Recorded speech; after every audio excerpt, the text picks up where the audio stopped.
말씀은 욥기 42장 1절부터 6절까지 제가 읽도록 하겠습니다. 욥이 여호와께 대답하여 이르되 주께서는 못하실 일이 없사오며 무슨 계획이든지 못 이루실 것이 없는 줄 아오니 무지한 말로 이치를 가린 자가 누구니이까.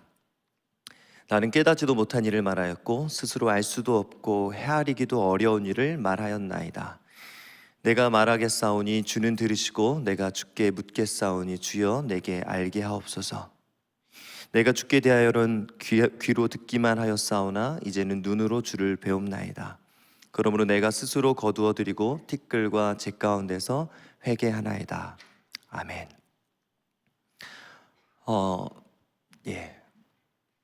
어색하시죠? 네. 저도 어색합니다. 네. 그래서 성도님들의 기도가 많이 필요합니다. 네. 우리 함께 기도하는 마음으로 하나님께서 우리 각자에게 주시는 말씀 듣는 마음으로 우리 듣도록 하겠습니다. 제가 이전에 있었던 학교의 학생들 함께 잠깐 만난 적이 있었습니다. 오랜 시간 제가 훈련을 했던 친구인데 여전히 요즘 자기 자신을 보면 뭐라고 얘기했냐면 목사님 저를 보면 지킬 앤 하이드 같아요 라는 얘기를 하더라고요. 심지어 이런 얘기까지 했습니다. 나는 왜 이렇게 거지 같지? 자신의 신앙을 보면서 내가 이렇게 훈련을 해오고 이렇게 분투하지만 왜 여전히 저는 이렇게 변하지 않는가, 이런 얘기를 거지 같다라는 표현으로 했습니다. 여전히 저 또한 기독교 신앙생활을 해오면서 제가 주님을 믿고 주님이 내 안에 계시고 내가 주님을 이렇게 따라왔고 주님을 지속적으로 사랑하고 믿고 따르는데 가끔씩 풍기는 제 속에 이야기들을 보면 정말 가끔씩 기가 막힙니다. 제 아내와 함께 저녁 식사를 나가게 되면, 메뉴를 정하게 되면 제 안에 그 거지를 만나게 됩니다. 왜 이렇게 의견이 안 맞는지. 오늘은 제가 우리 담임 목사님께서 지금 일터신학 계속해서 해오고 계신데 그 일터신학 안에서 우리가 그 일 자체에 주님이 주시는 어떤 크나큰 영적인 의미도 있지만 그 우리가 마주하게 되는 우리의 일상과 일터 안에서 우리가 발견하게 되는 우리 안에 있는 한계와 시련과 그리고 우리가 맞닥뜨리는 어려움들 안에서 일하시는 주님의 이야기를 잠깐 나눠보고자 합니다.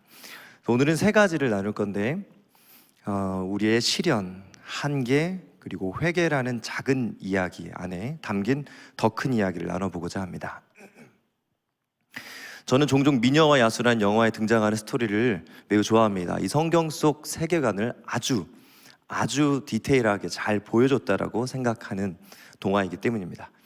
매우 거대하고 화려한 궁전 속에서 살던 왕자가 죄를 범하게 되죠. 그리고 야수로 변했고 그 화려했던 궁전은 험악하고 저주받은 폐허가 되고 맙니다. 그리고 사랑이 넘치는 한 여인 벨과의 사랑으로 인해서 야수는 결국 다시 왕자의 모습을 되찾고 그 저주받았던 폐허와 각종 촛대, 시계, 컵, 빗자루, 피아노, 이런 모든 것들이 다시 아름답고 멋지고 화려한 궁전의 모습을 되찾게 되는 이야기. 그야말로 영화의 마지막은 해피엔딩이었습니다.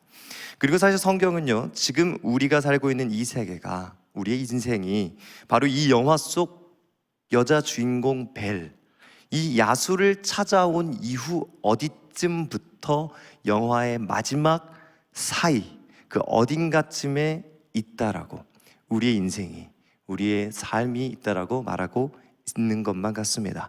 그러니까 사실 저와 여러분은 아주 심각한 폐허인 셈입니다. 그래서 그렇게 저와 여러분도 우리 자신이 아직 답답한 것입니다. 심각한 공사 중 건물이라 이 얘기입니다. 그래서 그토록 스스로 보기 싫을 때가 있고 내 안에 마치 지킬과 하이드 씨가 함께 사는 것처럼 가족들에게도 감당할 수 없을 만큼의 존재인 것 같을 때가 종종 있다는 것입니다. 그렇다면 우리는 왜 이런 존재인가? 로이드 존스가 이런 표현을 했습니다. 자신의 책에서 우리가 유럽 같은 곳에 가면, 유적지 여행을 가면 거의 무너져 있지만 거의 몇 개의 흔적이 남아있지 않은 골조를 이렇게 대어놓은 그런 곳에 사람들이 지나갈 때 거기 이런 표시가 되어 있다는 겁니다. 이곳은 한때 그 시대에 가장 위대했던 궁전이었습니다. 근데 지금 폐허가 되어 있죠. 사실 이것이 우리 인류의 상태라고 표현한 겁니다. 저와 여러분, 우리의 영혼화 표지판에는 이렇게 쓰여 있다는 겁니다. 이 존재는 한때 이 세상 만물 중 가장 완벽하고 위대했었던 존재였다. 오늘 저는 어떤 깊은 신학적 이야기나 심오한 강해적 내용보다도 우리가 일상에서 마주치는 오해하기 쉬운 그 작은 이야기들을 더 큰 이야기들, 더 큰 시각으로 보며 주님의 뜻을 이해하기 원하는 마음으로 설교를 준비했습니다. 오늘은 이런 우리 하나님께서 비록 너무나 평범해 보이는 이 땅의 작은 이야기들 속에 무슨 일을 하는지 그 큰 이야기를 나눠보도록 하겠습니다. 첫째입니다. 시련에 담긴 더 큰 이야기. 시련에 담긴 더 큰 이야기 땡땡 하나님을 알아감입니다. 1번 시련에 담긴 더 큰 이야기 하나님을 알아감. 희대 코믹 연기자 찰리 채플린이 남긴 유명한 명언은요, 인생은 멀리서 보면 희극, 가까이서 보면 비극이라는 말이 있습니다. 이 말이 기독교인들인 저와 여러분들에게도 적용이 되는 말일까요? 저와 여러분 종종 어떤 기독교 전도자들의 전도를 들을 때 이런 말을 들을 때가 있습니다. 예수님 믿으세요. 여러분의 인생이 잘 풀리기 시작할 겁니다. 모든 불행이 떠나가고 행복과 만사형통이 계속될 거며 승리가 계속될 겁니다. 여러분이 주님 곁으로 가까이 다가오기만 하면 이제부터 만사형통할 것입니다. 전적인 하나님의 은혜로 승리가 계속될 겁니다. 그럼 질문입니다. 정말 신앙생활 해오면서 그렇게 주님이 나와 함께 하실 때 언제나 승리였고 정말 내가 주님을 잘 찾고만 있다면 내 인생은 재미없지 않고 늘 내 상태도 최상이고 더 이상 우리 인생의 모든 비극은 사라졌으며 더 이상 저와 여러분은 넘어질 리가 없었고 내가 주님을 정말 잘 붙들기만 하고 있다면 어떤 문제도 없는 삶을 살 수 있는 걸까요? 이전에 제가 우리 중고등부 예배를 하면서 하나님께서 강하게 정말 말할 수 없이 함께 하셨습니다. 그래서 하나님께서 그 앞에 나온 친구들 제가 기억하기로는 한 친구 빼고 다 하나님 방언을 주시고 하나님께서 놀라운 깊은 임재로 함께 하셨었거든요. 그 엄청나게 함께 하신 그날 지난 다음 날 한 선생님이 제게 찾아와 이렇게 이야기했습니다. 목사님, 저도 그 시간에 목사님이 치유를 위해 기도하라고 해서 비염을 놓고 기도했습니다. 그런데 안 나았어요. 그럼 우리 이렇게 생각하기 쉽습니다. 순간 내 믿음이 부족했다 생각하는 겁니다. 물론 우리의 믿음이 연약해서 일하지 못하실 때가 있습니다. 그런데 많은 경우 우리의 단순한 믿음이 없어서가 아니라 더 큰 하나님의 시각에 대해 이해가 없어 부딪히는 문제일 때가 매우 많습니다. 결론부터 말하자면 그토록 병 고치기 원했던 바울은 왜 자신의 그 고통과 불행이었던 가시 하나 해결하지 못했을까요? 그러니까 우리가 어떤 문제든 어떤 일상에든 우리가 단순한 작은 이야기가 아니라 더 큰 하나님의 시각과 이야기로 다가갈 필요가 있다는 얘기를 하고자 하는 겁니다. 기본적으로 큰 시각으로 보면요, 기독교 신자 인생 자체의 본질은 만사형통 승승장구에 있지 않습니다. 제가 이전에 학교 사역하면서 새롭게 예수님 영접한 아이들이 왜 갑자기 다시 예수님을 떠나갔느냐, 그 가장 큰 이유가 이겁니다. 예수님 믿으면 정말로 하나님이 내 인생을 축복하시고 내 안에 정말 하나님의 승리가 계속될 거다라고 말했는데 점점점 성적이 떨어지고 다시 불행해졌다 이겁니다. 그래서 예수님을 떠납니다. 기독교 신앙에서 가장 혼란에 빠뜨린 이유 중 하나라고 저는 생각합니다.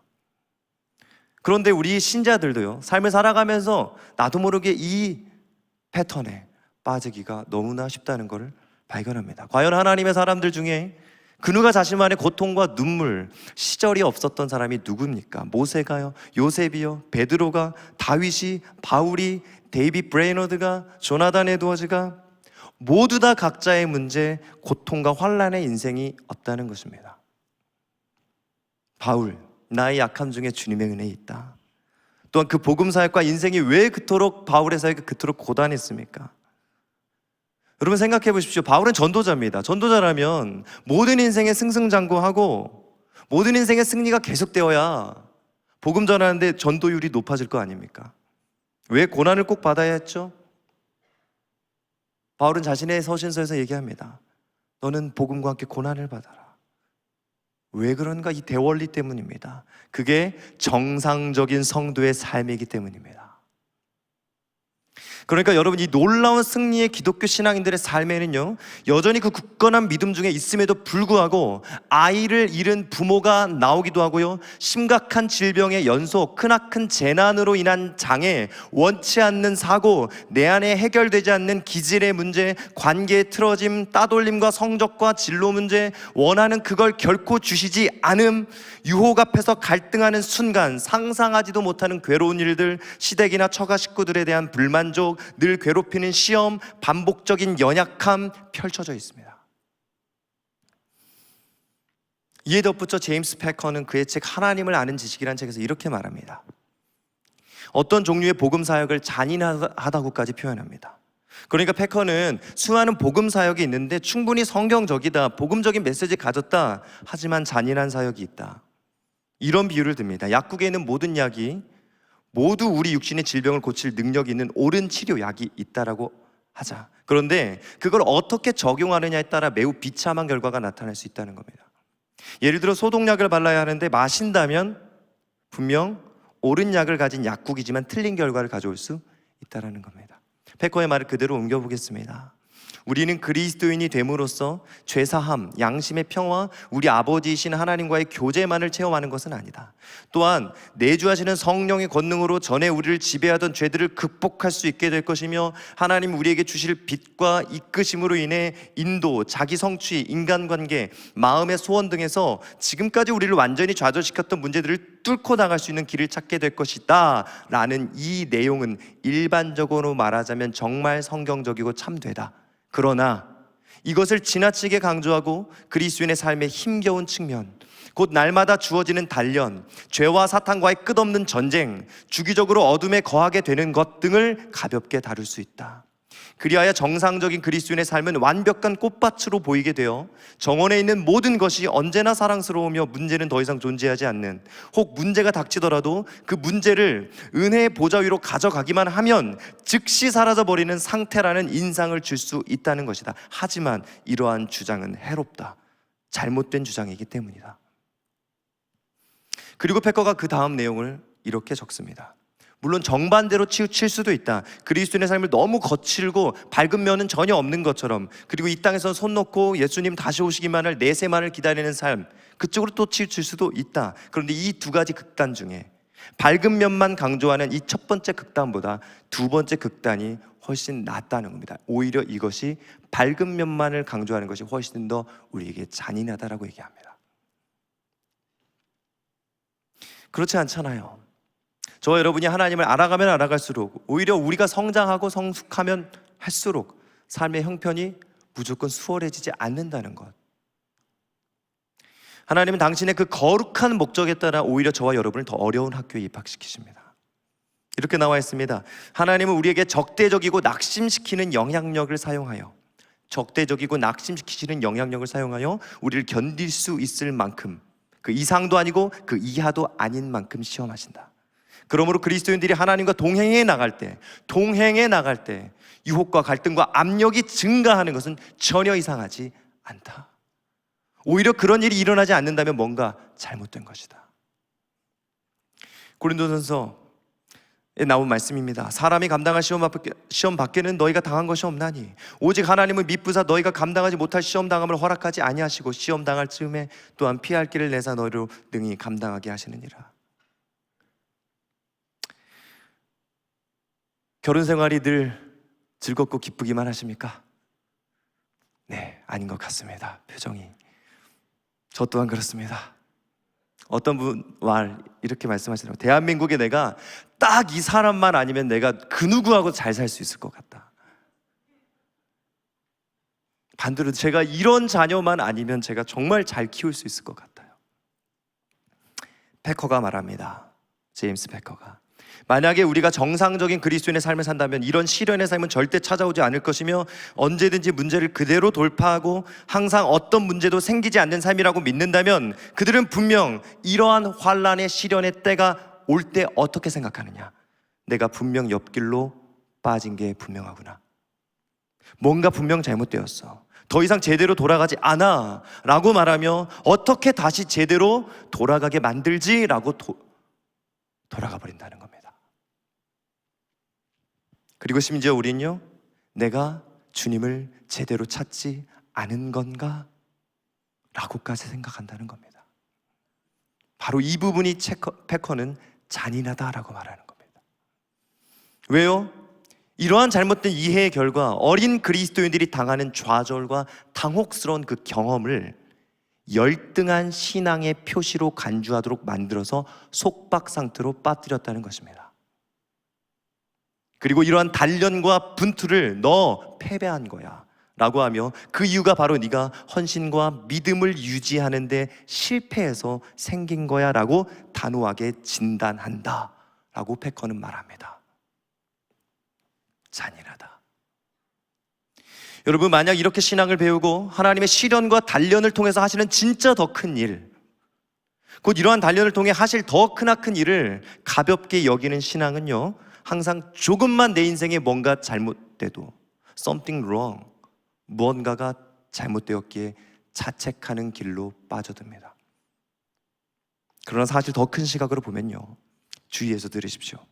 어쩌면 내가 주님을 제대로 찾지 못해서가 아니라 내가 주님을 잘 찾고 있을 때 충분히 그럴 수 있다는 것과, 오히려 내가 주님을 잘 찾고 있기에 그렇게 될 수 있다는 걸 보셔야 합니다. 성경을 보십시오. 욥에 대해서 그 세 친구들이 얼마나 잔인했습니까? 욥이 뭘 잘못했나요? 주님 앞에서 제대로 서 있지 못한 보응이었습니까? 믿음을 잘 유지하지 못하고 있었나요? 관계가 안 좋아서 그랬나요? 아니요. 하나님은 즉각적으로 보상과 보응을 이루시는 하나님, 그저 내가 하는 모든 잘못에 눈에는 눈, 이에는 이로 보상하시거나 보응하시는 하나님 아니십니다. 그분의 시선은요, 훨씬 더 큰 곳에 가 있습니다. 하나님의 큰 시각을 이해하라는 말씀이 바로 욥기의 주제입니다. 그럼 목사님, 하나님이 구약에서 보응하신 사람들, 징계하셔서 회개케 하신 일들도 있잖아요. 네, 그 부분은 물론 제가 뒤에서 다룰 것입니다. 그러나 하나님의 기본적으로 하나님의 백성을 다루시는 방식은 보응과 보상, 그 이상의 더 영원한 것에 초점을 가지십니다. 그리고 우리 모든 인생은 바로 이 하나님의 시점에서 움직이게 되는 것이고요, 여러 가지 시험을 만나고 있으며 작동되어지고 있습니다.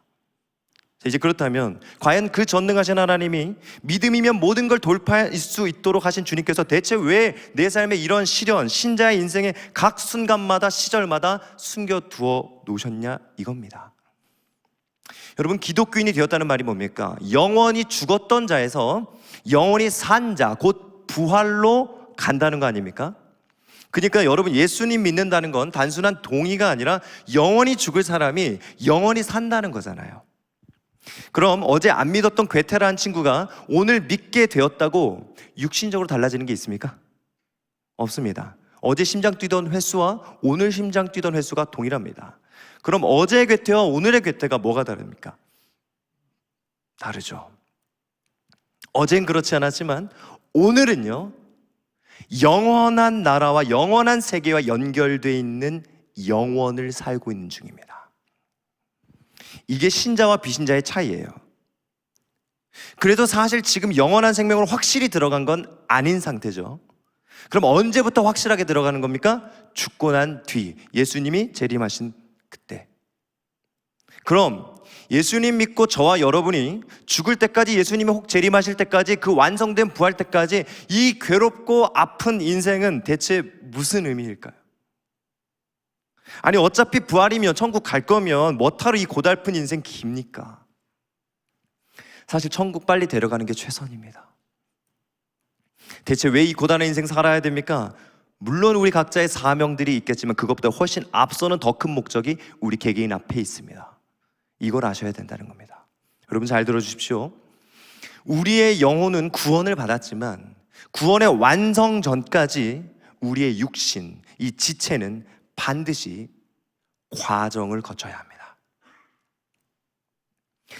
바로 우리 몸의 부활이라는 것도 결국은 새하늘과 새 땅인 하나님 나라에서 사는 것인데, 먼저 예수님의 십자가 부활로서 시작된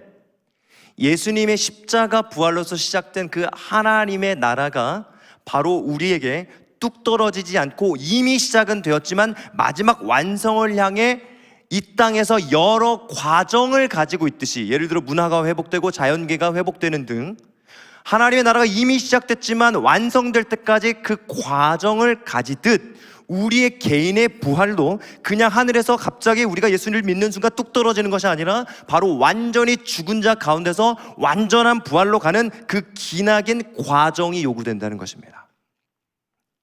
로마서 5장 2절, 또한 그로 말미암아 우리가 믿음으로 서 있는 이 은혜에 들어감을 얻었으며 하나님의 영광을 바라고 즐거워하느니라.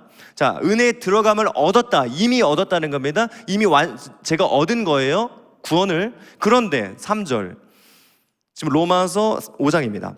다만 이뿐 아니라 우리가 환난 중에도 즐거워하나니 이는 환난은 인내를, 인내는 연단을, 연단은 소망을 이루는 줄 알미로다. 자, 이미 은혜로 소망을 얻었는데, 소망은 이미 내 것인데 지금 뭐가 설명되고 있냐면 환난, 인내, 연단, 그리고 소망이라는 다시 줄거리를 시작합니다. 이걸 과정이라고 말합니다. 이게 바로 부활로 가는 우리 인생의 여정, 환난과 인내와 연단이 우리 인생에 계속되는 이유, 과정을 지니는 겁니다. 어디까지요? 부활까지. 우리의 구원은 이미 완성되어 있지만 예수님의 초림부터 이미 하나님의 나라가, 예수님이 처음 이 땅에 오셨을 때 하나님의 나라는 이미 시작된 것처럼 우리 각자의 구원이 시작된 그 순간부터 우리 각자의 부활은 이미 시작되었습니다. 그 인생이 바로, 그 과정이 바로 저와 여러분의 인생인 겁니다. 그 과정이요, 부활의 과정. 그래서 그 과정이 무엇으로 점철되어 있습니까? 우리 인생이요, 환난, 인내, 연단과 같은 시련의 모습을 하고 있는 겁니다. 이것은 단순히 사명자의 길을 가는데 닥치는 핍박 정도를 말하는 환난, 인내, 연단이 아닙니다. 소망의 부활로 가는 모든 인생에 닥치는 크고 작은 또 사소한 압박이요, 시련들, 환난이요, 인내요, 연단이라 이 말입니다. 우리가 만약 이걸 보지 못한다면요, 여러분, 우리는 신앙생활을 하면서 굉장히 혼란에 빠집니다. 매번 내가 승리하지 못하는 나 자신을 보며 무언가가 잘못된 길로 가고 있다라고만 측정하기 시작합니다. 근데 만약 우리가 이 큰 시각을 가지면 환난 중에도 즐거워하나니, 왜요? 이 모든 것이 나를 부활로 데려가는 소망인 줄 아니까요. 그렇다면 하나님께서 이러한 시련을 주시는 여러 가지 목적 중 가장 궁극적 한 가지가 뭐냐? 바로 우리가 이 부활이라는 것을 얻는 근원적 이유를 살펴보면 압니다. 자, 바울이 이렇게 얘기했어요. 로마서 5장에서 환난 중에도 즐거워한다. 왜요? 이 환난이 인내 연단을 거쳐 소망을 이룬 줄 알기 때문이라고 얘기했어요. 그렇다면 이 소망은, 이 부활은 곧 근원적으로 우리에게 왜 주어진 겁니까? 여러분, 요한복음 17장에서 영생, 부활은 곧 영생인데, 영생에 대해서 요한복음 17장 3절에서 이렇게 나오죠. 영생은 무엇이다? 유일하신 참 하나님과 그가 보내신 자 예수 그리스도를 아는 것이다. 자, 결국 이미 시작된 저와 여러분의 이 부활이 무엇을 목표로 하냐면 곧 하나님을 아는 것입니다. 곧 하나님과 우리의 깊은 관계입니다. 다른 말로 영생은 하나님을 아는 것인데, 이것을 다른 말로 하나님과 나와의 깊은 관계예요. 그렇다면 지금 이 말은 우리 삶의 이 크고 작은 고단함, 환난, 인내, 연단, 남편과의 갈등, 여러 가지 내적 불편함, 관계의 불안함 등이 어떻게 하나님과 나와의 더 깊은 관계, 하나님을 아는 것으로 데려가는지를 보아야 합니다. 자, 여러분, 결국 부활은 주님의 더 깊이 아는 것입니다. 자, 그러면 주님은 분명 저와 여러분을 하나님을 더 깊이 아는 지식으로 데려가실 때 전적으로 일단은 하나님의 은혜로 그분과 깊은 관계로 데려가십니다. 무엇으로요? 은혜로요. 그러니까 여러분, 하나님이 저희와 여러분에게 주시는 이 은혜라는 것의 목적은 사실 궁극적으로 우리에게 주어진 모든 은혜의 목표는 하나로 모아지는데, 그게 뭐냐면 우리의 하나님에 대한 더 깊어지는 지식, 그분을 알아가는 깊이 있는 관계성입니다. 그래서 은혜가 주어진 거예요. 그냥 문제 해결, 소원 성취 때문에 은혜가 주어진 것이 아니라 하나님을 알아가기 위해. 그렇다면 곧 죄인인 저와 여러분을 거룩하고 순수한 분께 더 가까이 끌어당기는 작업이잖아요. 주님을 더 깊이 알게 하는 거. 그럼 다른 말로 그분과 가까워지는 그것을 우리는 뭐라고 얘기할 수 있냐면 성화라고 말할 수 있습니다. 주님과 가까워지고 주님을 더 가까이서 보기 때문에 그분의 빛이 내 안에서 비추는 성화. 그렇다면 질문이 이거예요. 하나님 과연 어떤 식으로 더 깊은 관계라는 목적을 수행하시느냐, 이겁니다. 자, 먼저는 분명 당연히 이 살아있는 말씀의 묵상, 설교 말씀, 이런 성경적 지식 등을 통해서 하나님과 우리의 깊이 있는 관계, 여러 가지 하나님의 은혜의 수단을 통해서 관계 맺게 하십니다. 그러나 이러한 알, 지식 그 자체로는 사실 어느 정도의 한계가 있으며 온전한 신뢰와 확신, 깊이 있는 알의 관계로 이어지기 쉽지 않습니다. 그래서 하나님은 결코 우리로, 하나님과 당신과 우리와 깊이 관계를 맺게 하시는데 단순히 어떤 글과 말과 지식과 이해로 아는 것에 그치지 않으십니다. 그럼 어떻게? 성령님 갑자기 한순간에 강력하게 임하셔서 성령님이 부어주심으로 그 깊은 관계가 순간적으로 부어지는가? 답은 당연히 그렇지 않다.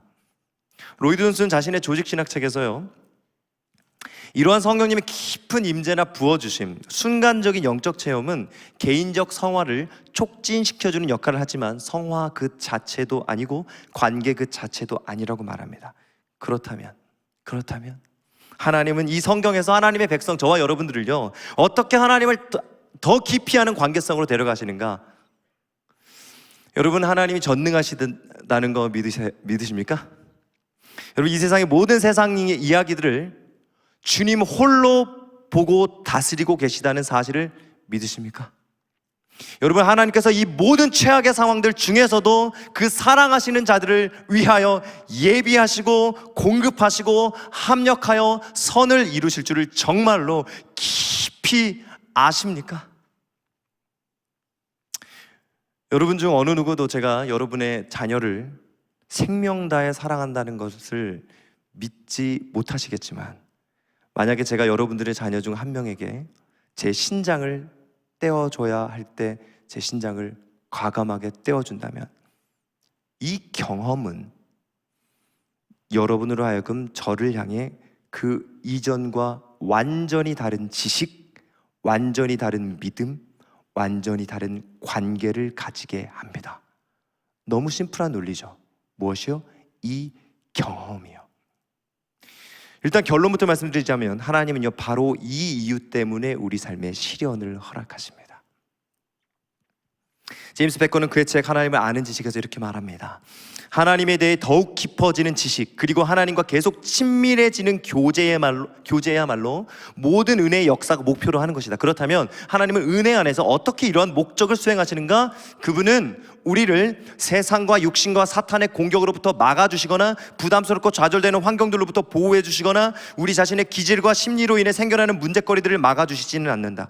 오히려 우리를 이 모든 것에 노출되도록 하신다. 그래서 자신의 부족함을 깊이 인식하고 하나님께 더욱 매달리게 하신다. 이것이 바로 우리 관점에서 볼 때 하나님이 우리 삶을 이러저러한 괴로움들과 당혹스러운 일로 채우시는 궁극적인 이유다. 곧 우리가 하나님을 꼭 붙잡는 법을 확실히 배우도록 하기 위한 것이다. 기분 좋게 거칠 게 없는 길을 가는데 누군가 우리를 돕겠다고 팔을 잡아준다면 우리는 성급하게 그 사람을 뿌려쳐 버릴지도 모른다. 하지만 폭풍우가 점차 거세지고 힘은 다 빠져가는 가운데 어둠 속에서 거친 시골길을 걸어가는데 누군가 우리를 돕기 위해 팔을 잡아준다면 우리는 감사하는 마음으로 그에게 기댈 것이다. 하나님은 우리의 인생길이 험하고 혼동스러울 때 감사하는 마음으로 하나님께 의지하는 법을 배우기를 원하신다.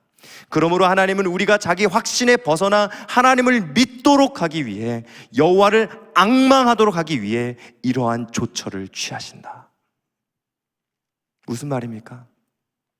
바로 하나님이 이 세상의 다양한 사람들의 다양한 인생 속에 다양한 시련, 다양한 실패 경험을 시키시고 우리의 초라함을 발견하게 하신 뒤, 그때 하나님은 등장하시고 그들로 당신 자신을 비로소 온몸으로 알게 해주시는 이야기.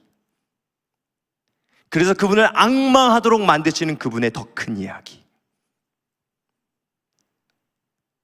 우리의 이 시련이라는 작은 이야기 속에 담겨진 비밀입니다. 여러분, 아브라함은요, 그 눈에 넣어도 아프지 않을 100세에 겨우 얻은 이 아들 이삭을요, 제 손으로 죽여 바쳐야 하는 가슴 떨리는 시련 지나간 뒤에서야 여호와 이레의 하나님을 알게 되었습니다. 그분을 경험한 겁니다. 창세기 22장 14절, 아브라함이 그 땅 이름을 여호와 이레라 하였으므로 오늘날까지 사람들이 이르기를 여호와의 산에서 준비되리라 하더라. 모세는요, 그 출애굽기 15장의 마라의 쓴물 앞에서 여기저기 질병이 생긴 그 시련의 순간 여호와 라파, 치료하시는 하나님을 만났습니다. 경험합니다. 이스라엘 자손들이 적들과 싸울 때 그들의 깃발이요 여호와 니시, 언제나 승리하시는 하나님을 기도는 그제서야 알았습니다. 두려운 전쟁 앞에서, 심장이 터질 것 같은 전쟁 앞에서 자신의 유일한 평강이신 여호와 샬롬을 기도니 시련 중에 발견합니다.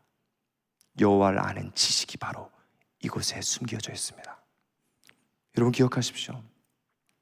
저와 여러분이 당하고 있는 어떤 종류의 시련이든 고통이든 어려움이든 괴로움이든 간에, 심지어 여러분과 저의 그 실수까지도 하나님 그 모든 걸 사용하셔서 하나님 가장 먼저 저와 여러분으로 하여금 하나님 그분의 인자를 알게 하시고 선하신 성품을 알게 하십니다. 그분이 그 두렵도록 떨리는 완전하심, 거룩하심, 실수 없으심, 여호와의 샬롬을 알게 하십니다. 약속을 반드시 지키시는 하나님을 경험하게 하십니다. 다윗의 그 치명적인 실수 기억하십니까? 요나의 도망갔던 실패의 경험, 아브라함의 이 연약함, 야곱의 그 거짓, 이 모든 이야기가 그저 다 인간의 더러운 죄성 드러내기에 초점을 맞추고 있지 않다는 사실입니다.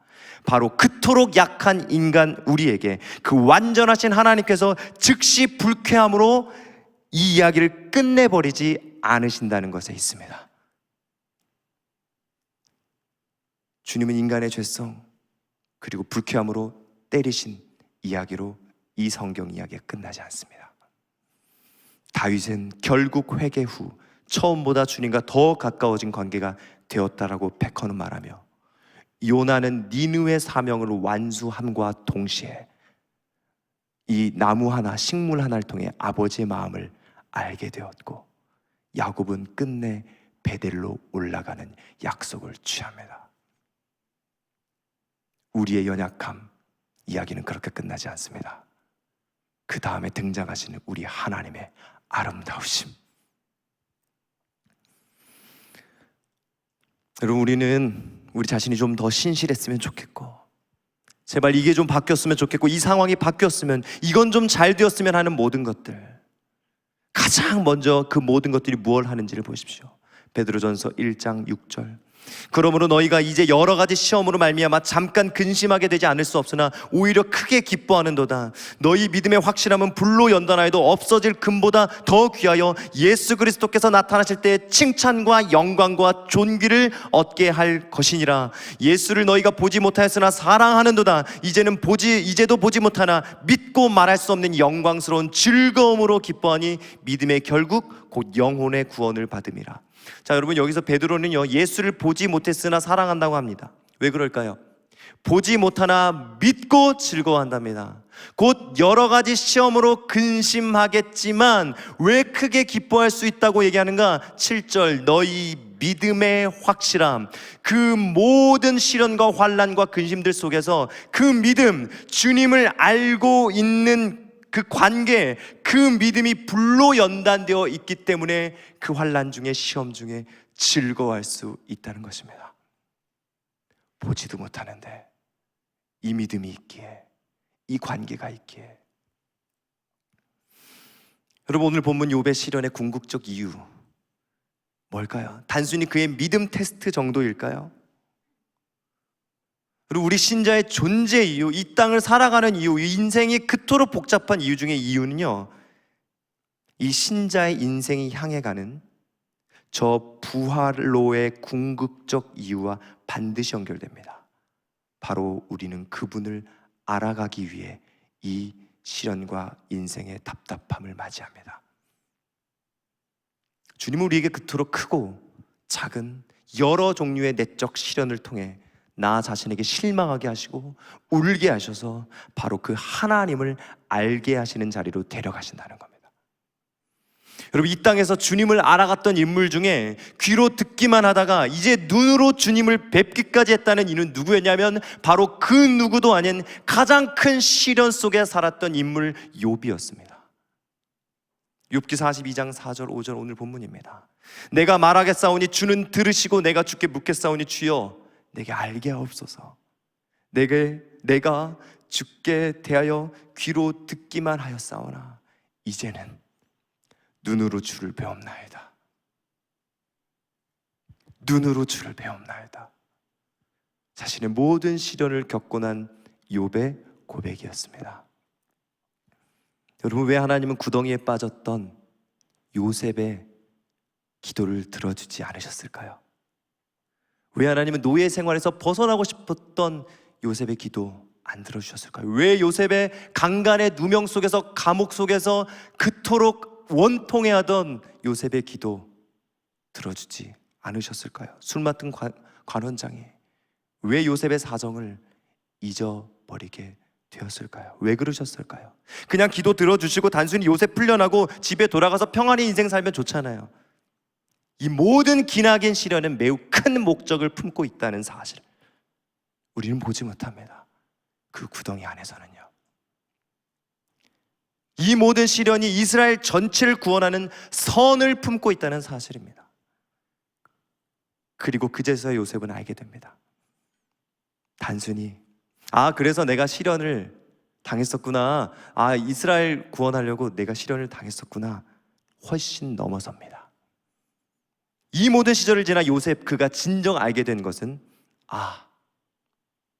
우리 하나님은 시간보다 크신 하나님이구나.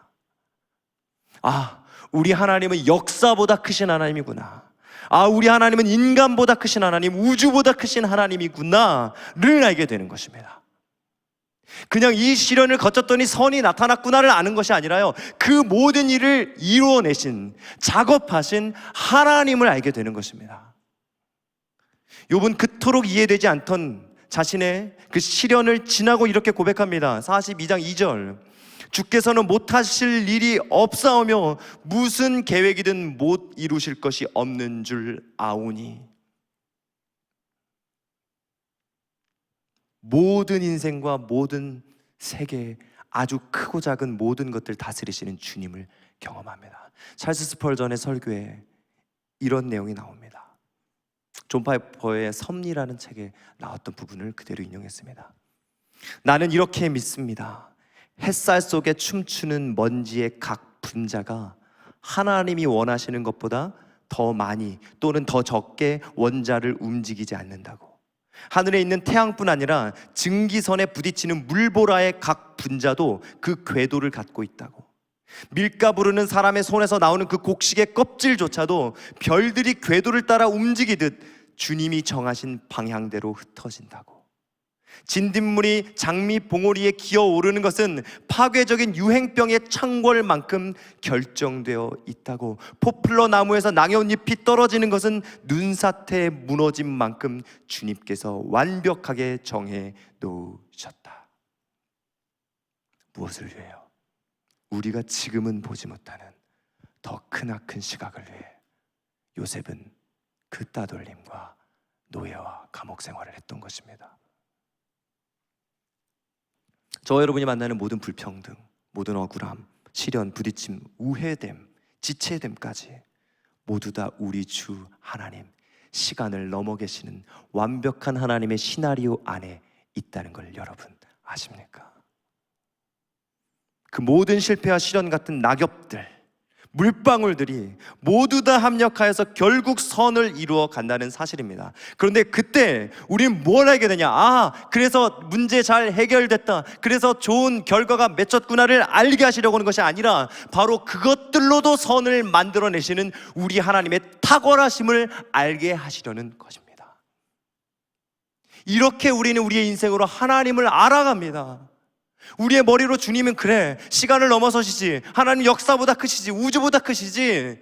아니요, 우리는 이 경험 속에서 그 하나님을 가장 가까이서 눈으로 보게 되는 것입니다. 그때 욥과 같이 하나님과 나의 관계는 보는 관계가 되는 것입니다.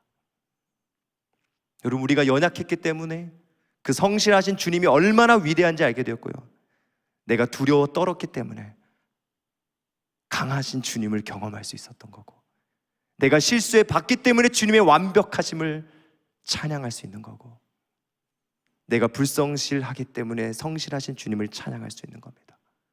우리가 죄지었기 때문에 주님의 은혜를 이렇게 다 맛보고 계시지 않습니까?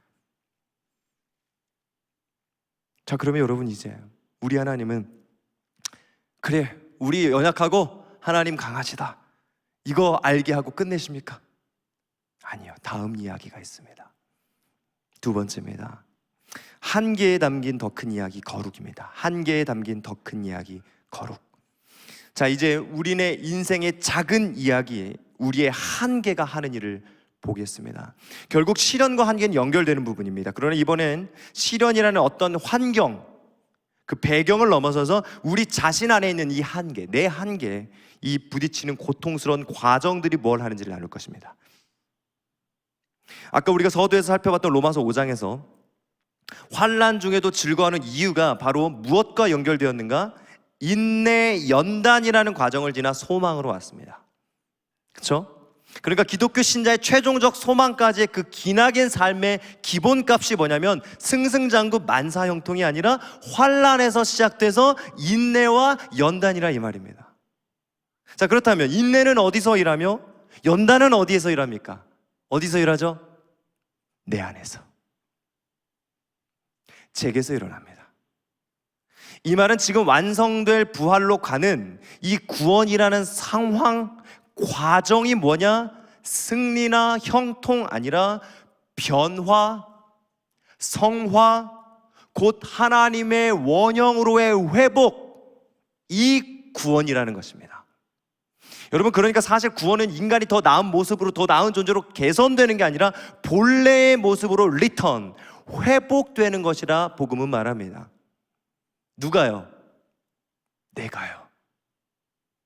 무엇을 회복하죠? 나의 존재를요. 그래서 인내와 환난을 지금 지나 인내와 연단, 인내 영어 성경 endurance, 연단은 캐릭터입니다. 둘 다 관심은 누구에게냐? 나라는 존재에 관심을 가집니다. 대상이 나입니다. 나를 어떤 과정 가운데 두셔서 그래서 구원의 소망으로 만드십니다. 그러니까 복음은 내가 예수님 한 번 믿고 한 번 은혜 크게 받으면 그때부터 감격과 승리로 살아낼 수 있다는 게 아니라, 로마서 2장으로 가보면 우리가 믿음으로 서인, 로마서 5장 2절을 보면 우리가 믿음으로 서 있는 이 은혜의 들어감을 얻었으며 하나님의 영광을 바라고 즐거워하는데, 다만 이것뿐 아니다. 영광 즐거워하는데 이것뿐 아니야. 환난 중에도 즐거워해. 왜? 환난이 인내를, 인내가 너의 캐릭터를, 그 캐릭터가 소망을 이룰 줄 알거든. 그러니까 우리는 바로 이러한 연단의 과정, 나라는 존재를 만들기 위한 과정, 이것이 우리 구원 인생의 전반인지도 모르고 특별히 문제가 있는 그 부분을 위해서만 잠깐 다루시고 주어진다 생각하는 겁니다. 그러니까 우리가 왜 그토록 이번에 체험도 했고 은혜도 받았는데 자꾸만 내 한계에 다시 부딪히는가? 내가 이번에 정말 은혜 많이 받았으면 이 한계 정도가 그냥 훌쩍 뛰어넘어야 되는 거 아닌가? 부딪힐 때마다 갈등합니다.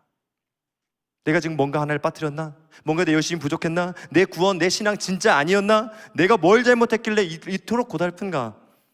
여러분 혹시 박옥수 씨 아십니까? 기쁜 소식 선교회 이단이죠. 기독교인이요. 왜 이게 생겼냐면요, 회개 기도하는데 어제 회개한 거 오늘 또 회개해야 되니까 이게 죽겠는 거예요. 대체 왜 자꾸 똑같은 거 회개해? 그래서 한 번만 회개하면 이제 끝이다, 다시 할 필요 없다, 이제 기뻐해라. 그래서 기쁜 소식 선교회예요. 박옥수 씨. 왜 그런 줄 아십니까?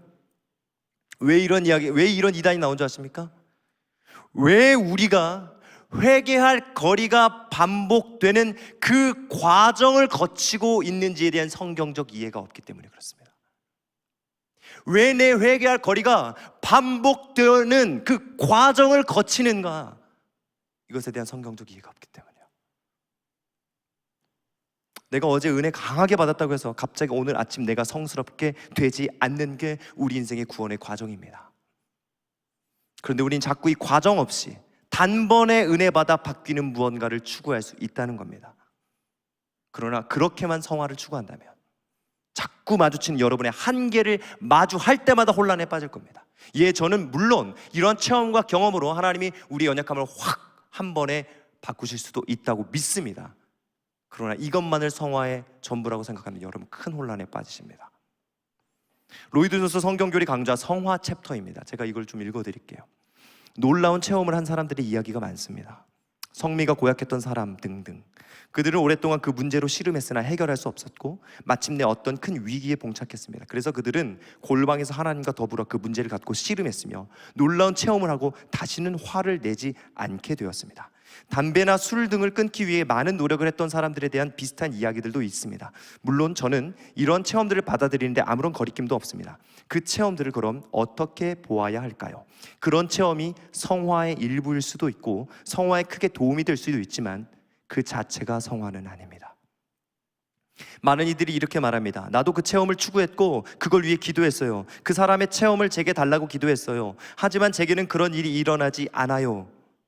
많은 사람이 다양한 종류의 죄에 대해 이렇게 하고 있습니다. 만일 이것이 하나님의 방법이라면 분명 이런 일은 모든 사람에게 일어나야 하고 실패하는 경우는 전혀 없으리라고 말할 수 있습니다. 우리는 이 사실에 반드시 주의를 기울여야 합니다. 체험이 하나님의 방법이라면 그것은 일부 사람들만이 아니라 모든 사람에게 해당되어야 합니다. 또 하나의 논거를 말씀드리고 싶습니다. 만일 한 가지 죄에 대해 그런 일이 일어날 수 있다면 왜 모든 죄에 대해 그렇게 되지는 않습니까? 왜 우리가 모두 죄 없고 완전한 상태가 되지 못합니까? 우리의 성화가 이렇게 일어난다면 그 특정 죄뿐만 아니라 다른 모든 것들도 그렇게 체험되어야 되죠. 제가 말씀드리고 싶은 건 이겁니다. 저는 분명 하나님 우리의 문제 이렇게 해결하실 수 있다고 믿습니다. 그러나 매우 예외적이라는 것입니다. 대부분의 우리의 나약함은 환난과 인내와 연단을 거쳐 캐릭터로 소망을 이루어 가십니다. 곧 하나님은 2000년 전에 예수 안에서 이미 내게 구원을 이루셨습니다.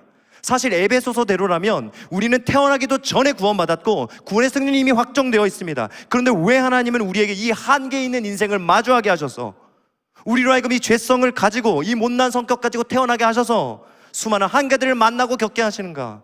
왜 요셉을 왕따 없이 노예 없이 감옥 없이 단번에 총리로 세우시지 않았는가? 왜 모세를 40년의 과정 없이 리더로 세우실 수는 없었는가? 왜 이스라엘의 40년 과정 없이 단번에 집회 체험으로 바꾸시지 않았는가? 이게 하나님의 많은 경우 존재를 세우시는 방법이기 때문에 그렇습니다. 근데 우리 이거 아는데 먼저 헷갈려요. 내가 넘어질 때, 환난 때 헷갈려요. 왜 나에게 바로 곧바로 승리 주시지 않지?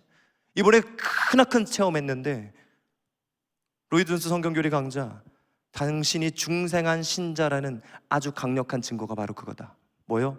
당신 내면에 강력한 갈등이 있느냐 없느냐.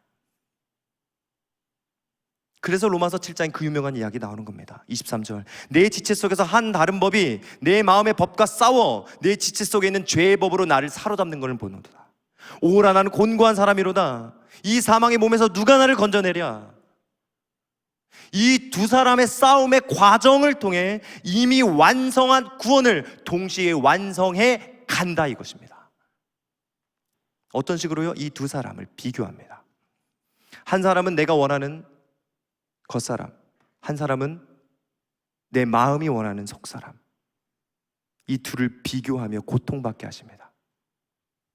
그러면서 점점 우리의 이 겉사람이 속사람에게 항복해가는 이 과정, 그 과정이 바로 거룩의 과정이며 내가 만나는 한계라는 시점입니다. 그렇기 때문에 고통스러운 겁니다. 자꾸 내 안에서 비교하는 겁니다.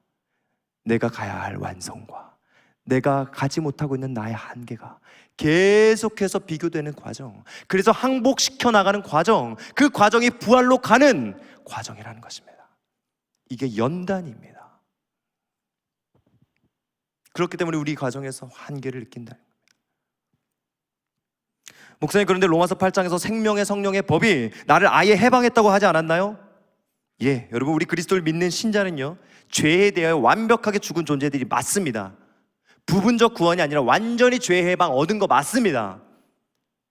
로마서 6장 1절, 그런즉 우리가 무슨 말 하리요? 은혜를 더하게 하려고 죄에 거하겠느냐? 그럴 수 없느니라. 죄에 대하여 죽은 우리가 어찌 그 가운데 더 살리요? 자, 여기서 죽었다라는 것은요, 부정과거 시제 영단번에 죽은 겁니다.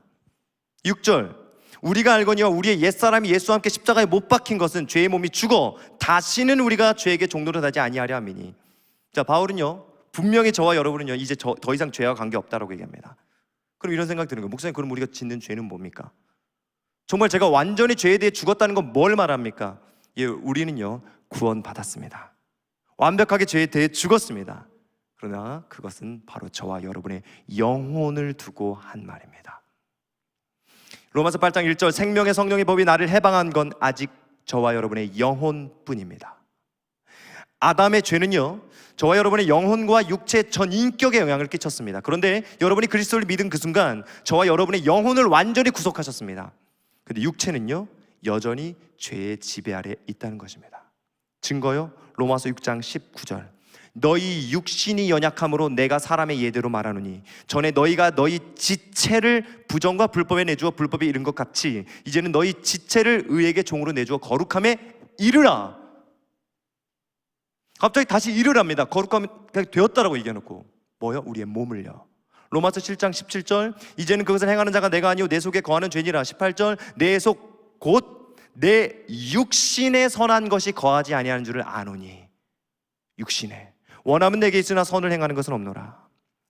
만일 내가 원하지 않은 바를 행하면 이를 행하는 자는 내가 아니오 내 속에 거하는 죄니라. 23절, 내 지체 속에서 한 다른 법이 내 마음의 법과 싸워 내 지체 속에 있는 죄의 법으로 나를 사로잡는 것을 보는도다. 지체요, 육신. 로마서 8장 10절도요, 또 그리스도께서 너희 안에 계시면 몸은 죄로 말미암아 죽은 것이나 영은 의로 말미암아 살아있는 것이니라. 육신, 몸, 헬라어로 소마입니다. 육체적 틀. 그리고 마지막 8장 23절, 그뿐 아니라 또한 우리 곧 성령의 처음 익은 열매를 받은 우리까지도 속으로 탄식하여 양자 될 것, 뭐라고 나왔습니까? 곧 우리 몸의 속량을 기다리느니라. 무엇의 속량을 기다립니까? 몸의 속량. 무슨 말이냐? 우리는, 이 몸은 아직 속량 가운데 있다는 것입니다. 속량 중에. 그럼에도 우리가 기억해야 될 것은요, 로마서 5장, 이미 믿음으로 서 있는 이 은혜에 들어감 얻은 것, 이미 얻은 것. 로마서 8장 2절, 생명의 성령의 법이 죄와 사망의 법에서 날 반드시 해방했다는 이 믿음을 미리 보며 걸어가는 완성된 구원을 향해 걷는 속량인 것입니다. 여러분, 실존 인물인데 필리페 페텟이라는 외줄타기 고개사가 있었습니다.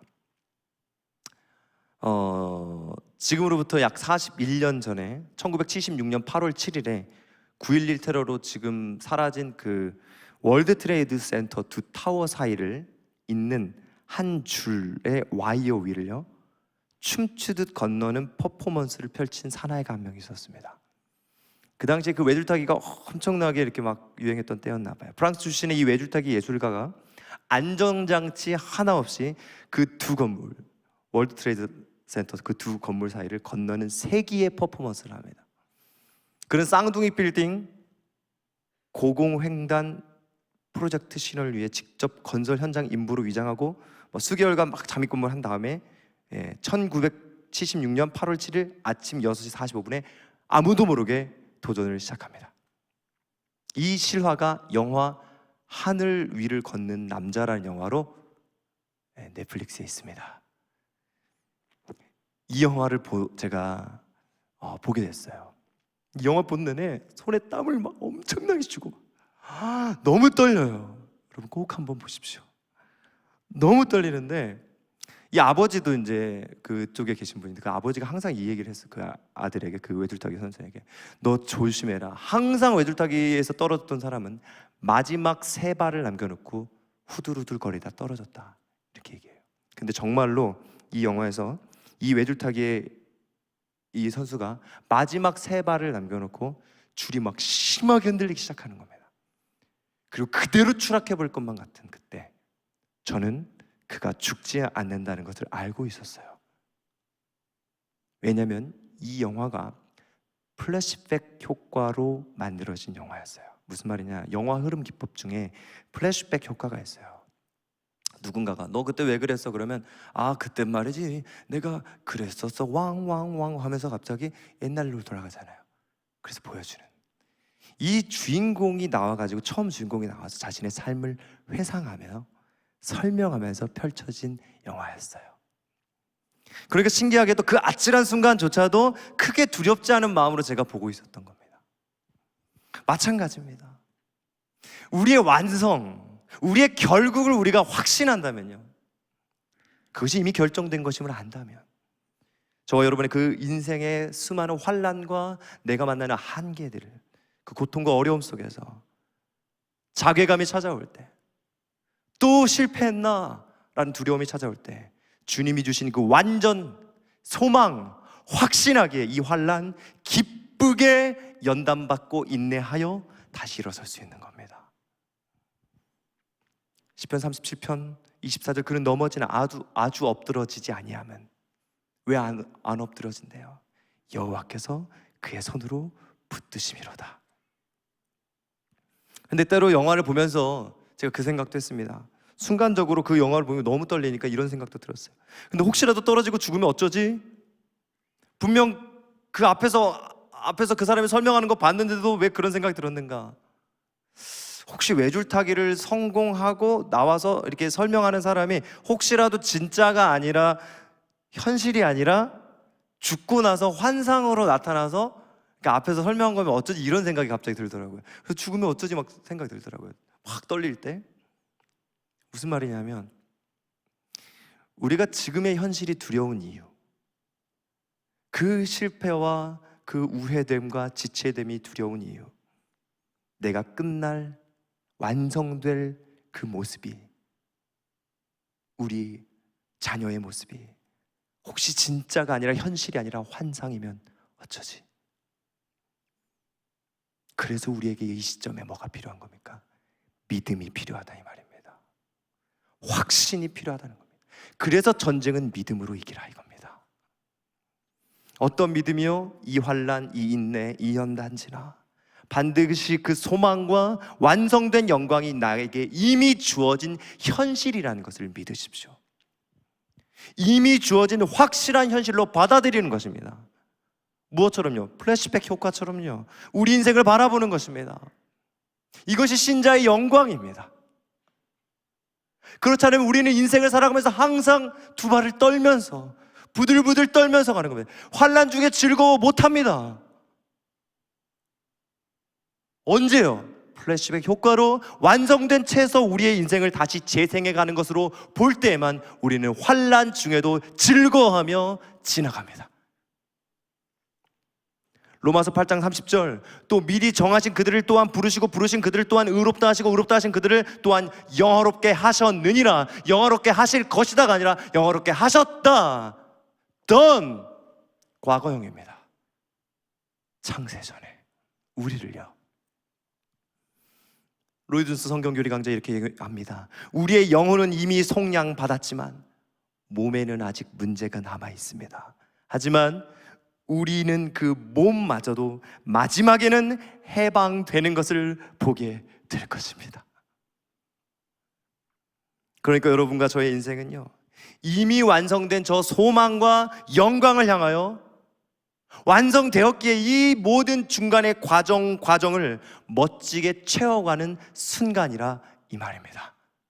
때론 넘어지고 아프고 힘들지만 이것이 무엇을 만드는지를 보시면요, 이 시각과 이 큰 이야기를 아시면요, 이 작은 이야기가 진짜 현실이 아니라 저 큰 이야기가, 결론이 진짜 현실인 것처럼 살아갈 수 있다는 것입니다.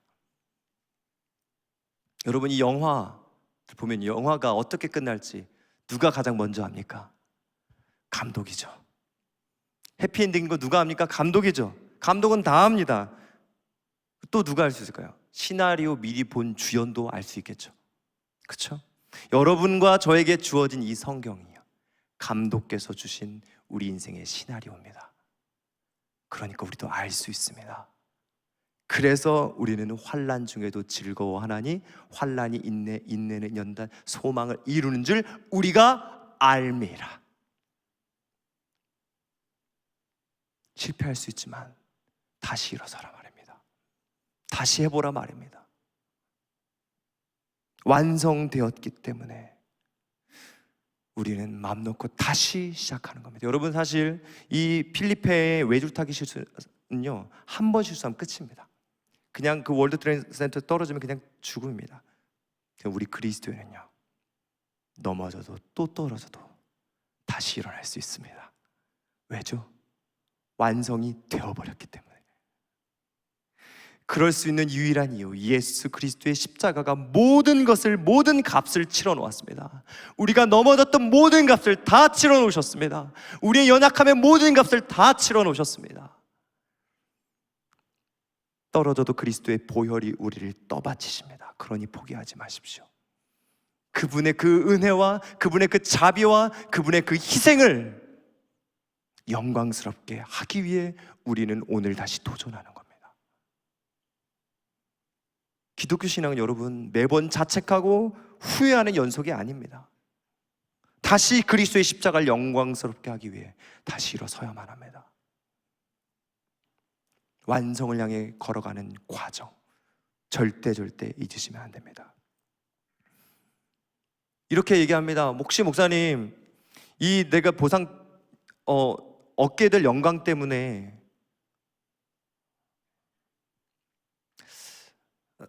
넘어가겠습니다. 시간이 없어서 넘어가도록 하겠습니다. 한 가지만 더 이야기하고 다음을 나누겠습니다. 우리가 이런 생각할 수 있어요. 목사님, 이 훈련, 이 단련, 이 인내, 징계 없이 갈 수는 없습니까? 없습니다.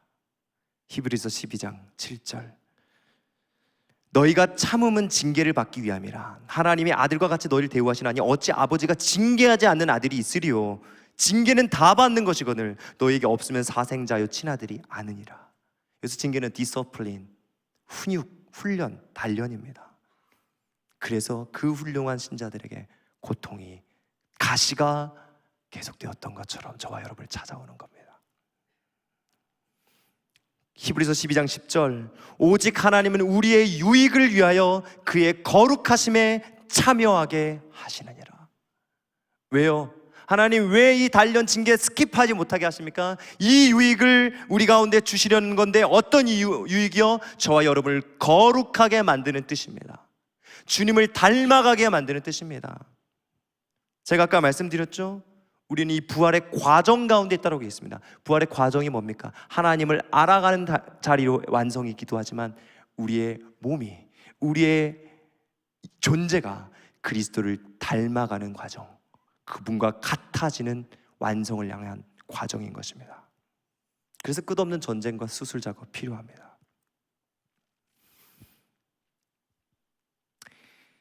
여러분, 욥기서를 보면 사탄이 사실 욥을 공격하죠. 그리고 욥기 마지막을 보면 이 공격이 사탄이 계획했는가? 사실 욥기서를 보면 먼저 하나님이, 사탄이 먼저 한 거라고 생각되지만 먼저 하나님이 사탄을 이렇게 부추기는 걸 봅니다. 욥기 1장 8절 보면 이렇게 나와 있어요. 여호와께서 사탄에게 이르시되, 사탄이 그냥 가만히 있는데 여호와께서 사탄에게 이르시되, 네가 내 종 욥을 주의하여 보았느냐? 그와 같이 온전하고 정직하여 하나님을 경외하며 악에서 떠난 자는 세상에 없느니라. 사탄이 이렇게 지금 살살 건드리는 거예요. 일부러 사탄이 도발할 걸 아니까.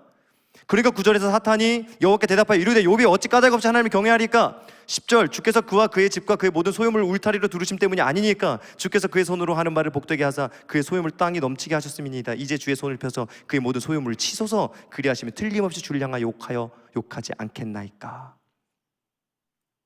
그러니까 하나님이 사탄에게 허락하십니다. 우리에게 찾아온 모든 것들이요, 그 물방울, 먼지 하나까지도 주님의 손끝에서 우리를 찾아옵니다. 정말 감당할 수 없는 사람 있으시죠? 그런 상황 있으시죠? 항상 벌어지는 그 전쟁 있으시죠? 그 사태, 그 사건, 모두 사탄이 우리의 연약함을 가지고 서로를 오해하게 하고 저와 여러분의 마음을 고통스럽게 합니다. 어쩜 쟤는 나한테 그렇게 대할 수 있어? 저런 식으로 나를 무시해? 이해할 수 없어. 왜 저러는 거예요? 고통스럽죠? 하나님 왜 그러실까요? 사탄에게 전쟁을 일으키게 하십니다. 그러나 그것은 사실 저와 여러분 안에 있는 육신의 한계를 지금 주님이 속사람과 비교하게 만들고 계시는 과정입니다. 그리고 항복시키겠다는 겁니다. 그리고 나 닮게 만드시겠다는 겁니다. 우리를 정결하게 만드는 레시피. 그래서 정말 사랑하는 작가 프랭크 루박이 임지연 스피스를 이렇게 얘기합니다. 이 한 권의 책에서 이렇게 고백합니다. 이 우주는 하나님의 아들들을 위한 분만실입니다.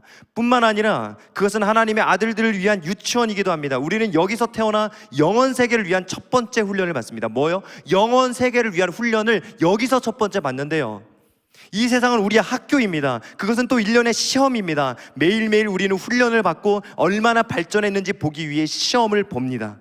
바로 이것이 고난의 의미라고 말해줍니다. 우리의 삶 속에서 겪는 고난은 학생에게 수학 시험 문제나 같습니다. 우리가 성장하도록 도와주는 시험은 유혹, 고통, 실망, 싸움 등입니다. 이런 것들은 우리의 영적 근육을 튼튼하게 단련해줍니다. 프랭크 루박은 또한 이렇게 얘기합니다. 만일 우리가 온 피조물이 향해서 움직이는 멀고 먼 거룩한 사건을 향해 가는 중이 맞다면 하나님이 우리에게 주시는 훈련의 유형을 보고 그 끝이 얼마나 경이로울지 판단할 수 있다. 나는 하나님이 왜 사람들에게 불행을 겪게 하시고 고난을 허락하시는지 이해할 수 없다. 나는 그들의 내면을 들여다볼 수 없기 때문이다. 내가 내면을 보고 연구할 수 있는 유일한 사람은 나 자신뿐인데, 나의 삶을 돌아보면 내게 가장 힘들게 느껴졌던 시기와 가장 고통스러웠던 시간들이 결국 내가 가장 많이 성장한 기간이었다는 것을 증명하고 싶다. 그리고 삶이 편안하고 즐겁고 어려움이 없었던 기간은 지금 돌아보니 올라가는 것이 아니라 타성으로 나아가는 기간이었다. 등반가들처럼 영혼에게도 올라가는 것은 힘든 일이다. 우리가 평지에 있거나 내려가고 있을 때만 삶이 편안한 것이다. 나는 나 자신에게, 나의 영혼에게 말한다. 그렇다면 불평을 멈추어라. 하나님께서 이 일이 일어나게 하셨다. 하나님은 나의 완벽한 스승이시다. 그래서 욥기 23장 10절에서 이렇게 욥은 얘기하는 겁니다. 그러나 내가 가는 길을 그가 아시나니 그가 나를 단련하신 후에는 내가 순금같이 되리라. 그리고 욥은 그 알 수 없는 시련과 환난 중에 이 수많은 것들을 위해 더 큰 시선으로 일하고 계시는 그분을 발견한 뒤 자신의 한계와 함께 그분의 더 큰 이야기를 오늘 본문에서 고백하는 겁니다. 42장 2절 3절. 주께서는 못하실 일이 없으며 무슨 계획이든 못 이루실 것이 없는 줄 아오니 무지한 말로 이치를 가리는 자가 누구니까? 나는 깨닫지도 못한 일을 말하였고 스스로 알 수도 없고 헤아리기도 어려운 일을 말하였나이다. 그러므로 내가 스스로 거두어드리고 티끌과 재 가운데서 회개하나이다.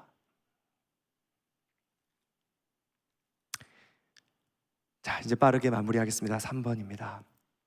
심판에 담긴 더 큰 이야기, 본심입니다. 심판에 담긴 더 큰 이야기, 본심. 왜 목사님께서 1부 예배 때 항상 2부 예배를 보라고 하시는지, 왜 그런지 제가 왜 이렇게 길게 준비했는지 저도 잘 모르겠습니다. 네, 이 교회 스피릿이 아닌가. 심판에 담긴 더 큰 이야기, 본심입니다. 땡땡 본심. 욥은요 6절, 오늘 42장 6절에서요 결국 자신이 티끌과 재 가운데서 회개한다는 고백을 합니다. 아니, 주님이 욥이 자랑스러워서 지금 테스트하신 거, 단련하신 거 아닙니까? 근데 왜 갑자기 여기서 회개를 합니까? 욥 대단했잖아요. 욥 자랑스러웠잖아요. 그래서 시작했던 거잖아요. 무슨 회개였는가? 바로 주님이, 욥은 이 회개를 한 겁니다. 주님이 내게 허락하신 이 모든 상황, 이 모든 전개, 이 모든 시련, 이 모든 한계가 모두 다 주님의 손길에서 출발한 게 맞다면 이 모든 게 내게 모두 유익이라는 그분의 본심을 본 것입니다. 그러니 그 전까지 욥은 하나님을 그저 내가 잘못이 없다면 마땅히 보상하셔야 되는 기계적인 하나님, 내가 혹은 욥의 친구들처럼 내가 잘못했기 때문에 보응하고 계신 계약적인 하나님으로만 보려 했던 것을 회개합니다. 왜요? 욥은 이제 하나님을 눈으로 보았으니까요. 하나님은 모든 것을 초월하셔서 상처럼 보이는 작은 이야기든 벌처럼 보이는 작은 이야기든 그저 모든 것이 결국은 하나님의 큰 이야기로, 결국 나로 주님과 더 깊은 관계를 만드시기 위하여, 나를 정금과 같이 아름답게 만드시기 위하여 주신 주님의 본심이었음을, 더 큰 이야기를 보게 되었으니까요. 그간 그분이 내게 행했던 일에 따라 잘 해주시면 나 사랑하고 나에게 벌 주시는 것 같으면 내가 나를 미워하고 지금 보응하신다고 생각했던 그 주님을 야속하다고 판단했던 모든 의심과 오해를 지금 회개하고 있는 겁니다. 곧 욥은 하나님의 본심을, 하나님의 그 본심을, 저와 여러분을 향한 하나님의 그 본심을, 내가 이것 행하면 저것 주시고 저것 행하면 이것 주시는 보상과 보응의 하나님 정도로 본 것을 회개한 것입니다. 그 위에 계시는 훨씬 더 큰 하나님의 이야기, 본심을 몰라본 것. 여러분, 현재 우리 대한민국과 이 세계의 교회를 흔드신다고 생각합니다. 심판 중에 있다라고 말할 수도 있겠습니다. 바로 이러한 때 우리가 가장 먼저 해야 될 게 뭘까요? 당연히 회개입니다. 이스라엘 역사를 보면요, 언제든 메뚜기 떼를 주실 때든 전염병을 주실 때든 그 이유는 뭐냐? 하나님은 이스라엘 백성, 곧 주의 백성들을 심판하시고 원하시는 것은 악한 길에서 떠나고 죄를 돌이키고 기도하며 하나님의 얼굴을 구하는 자리로 나와 회개하라 이겁니다. 심판과 회개의 핵심 목적, 결국 뭘까요? 하나님의 얼굴을 구하는 것입니다. 자, 그러면 우리는 이렇게 생각합니다. 자, 회개도 하나님 얼굴을 구하라고 지금 말씀하고 계십니다. 지금 메뚜기 때 전염병 중에서. 그럼 우리 이렇게 생각해요. 그래, 우리가 회개해야지. 우리가 회개해야 주님께서 이 전염병 고쳐주시겠지. 이 메뚜기 때 돌이키시겠지. 심판 돌이키시겠지. 우리가 하나님 얼굴 구해야 그때 이 코로나, 우리 집안 어려움 거두시겠지. 그래서 회개해야지. 그래서 하나님 얼굴 구해야지. 질문입니다. 이거 정말로 하나님의 얼굴을 구하는 겁니까? 아니요. 우린 다시 하나님을 보상과 보응의 하나님으로만 대우하고 있는 중입니다. 왜죠? 내가 이것, 곧 회개하면 전염병 거두심, 이란 보상을 얻는 것이고, 내가 주님 얼굴 찾으면 코로나에서 지켜주심 보상하시니까요. 이것은요, 실제적으로 얼굴을 찾는 게 아닙니다. 왜죠? 하나님의 얼굴을 찾는다는 것은요, 그분이 주시는 선물, 곧 손이 아니라, 보상이 아니라 하나님의 얼굴, 곧 인격을 사랑하는 것이기 때문에 그렇습니다. 그런데 얼굴을 구해야 이 시대의 위기, 심판, 우리 가정의 심판 해결해 주실 거라고, 그 심판을 해결해 준다는 선물을 얻을 거니까 주님의 얼굴을 찾고 있는다. 이 말은요, 엄청 어색한 이야기입니다. 마치 아빠가 치킨 사온 손을 보고 싶지만 이 아이가 얼굴을 쳐다보고 있어야 치킨 줄 거니까 애써 아빠 얼굴만 쳐다보고 있는 거. 지금 이건 얼굴을 구하고 있는 겁니까? 손을 보고 있는 겁니까? 얼굴을 보면서 손을 보고 있는 겁니다. 무슨 말이냐? 이렇게 해야 주님이 그만 때리실 거니까. 주님, 이렇게 해야 주님이 코로나 거두실 거니까 우리가 주님의 얼굴을 찾는다면 주님의 얼굴을 찾고 싶어서, 사랑해서, 기뻐해서 주님의 얼굴을 찾는 것이 아니라 찾아야만 하기 때문에, 그래서 보상을 얻을 수 있기 때문에 찾는 겁니다. 여러분, 이것 때문에 구약 성경에서 말라기까지 이스라엘 백성은 실패한 겁니다. 그들의 의례와 그들의 형식뿐인 것밖엔 할 수 없는 겁니다. 그럼 우리는 어떻게 해야 될까요? 바로 욥이 보았던 우리 주의 백성들을 향한 그분의 끝없는 선하심을 발견해야 합니다. 그것이 환난이든, 그것이 시련이든, 내 자녀를 잃는 것이든, 모든 상황에서의 막막함이든 주님은 여전히 선하시구나. 그분이 우리를 시련에 두시기도 하시고 징계에 두시기도 하시고 심지어 심판하실 때라도 주님께서 가지고 계신 그 속마음, 그 진심, 그 본심을 알아야 한다는 것입니다. 예레미야가 3장 33절, 주께서 인생으로 고생하게 하시며 근심하게 하시면 본심이 아니시로다. 그저 그분은 우리의 항복을 얻어내고 우리가 우리 죄를 스스로 시인하고야 마는 그런 회개, 그런 걸 좋아하는 벌 주고 싶은 재판관이 아니시라, 그저 우리의 영혼의 유익, 우리 영혼의 진정한 행복을 원하시는 분임을 계속해서 모든 순간에서, 모든 작은 이야기에서 볼 줄 알아야 합니다.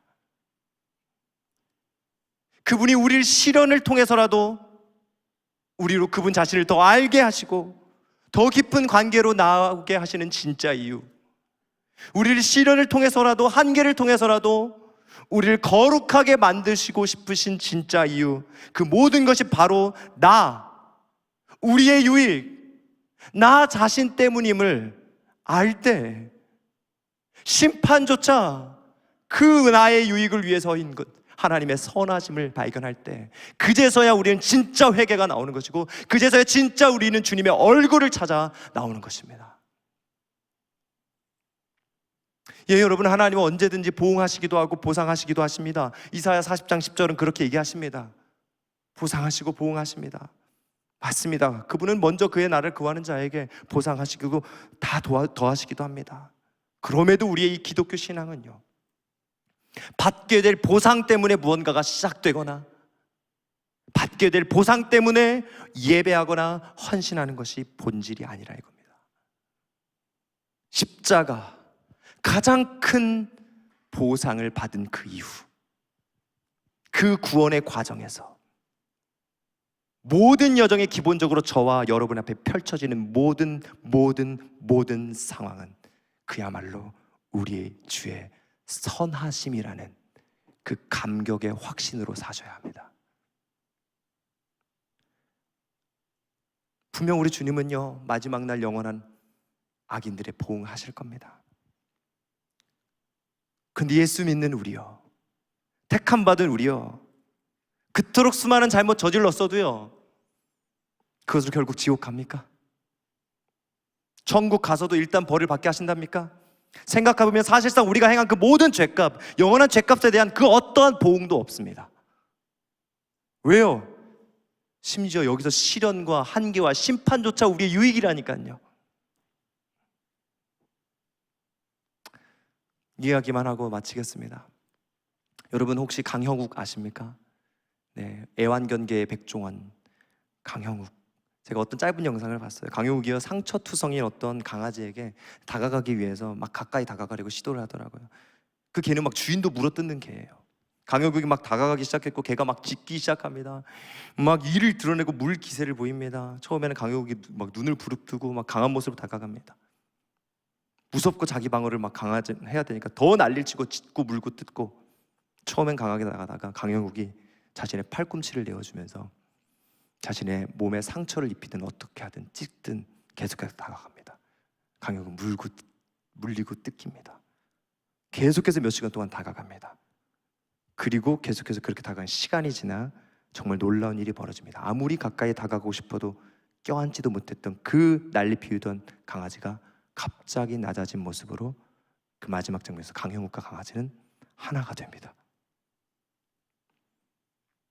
여러분, 우리에게 시련이 닥쳐올 때, 심지어 심판이 다가올 때, 하나님은 마치 눈을 부릅뜨고 우리를 심판하러 오시는 심판자처럼 다가오십니다.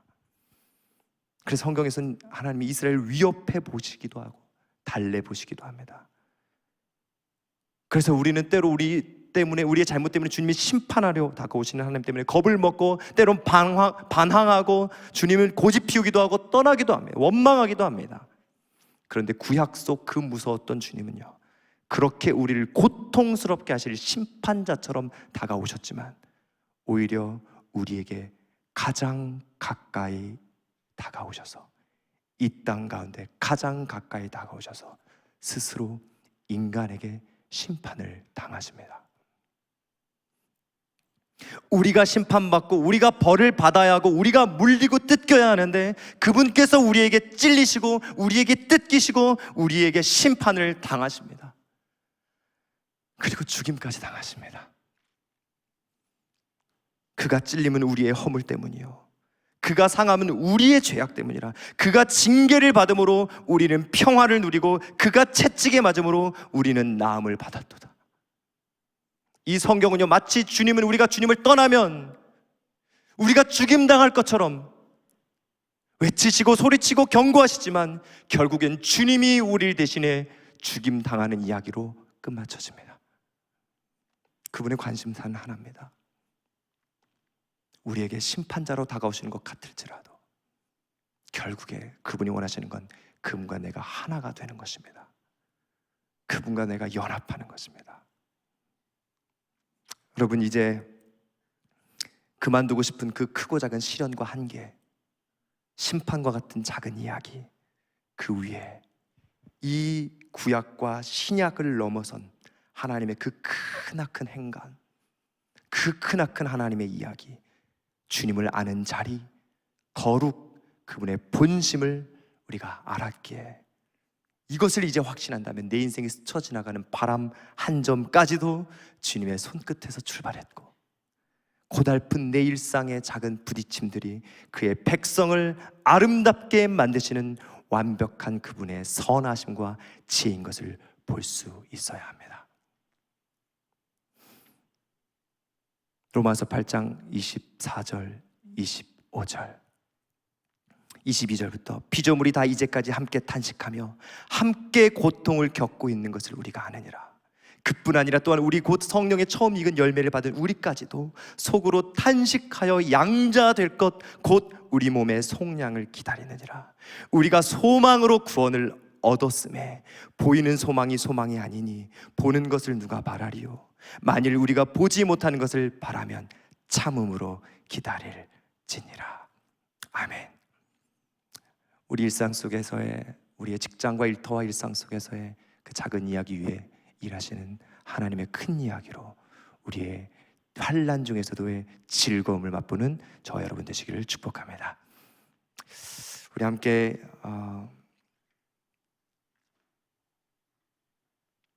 찬양, 파송의 노래 찬양하시겠습니다.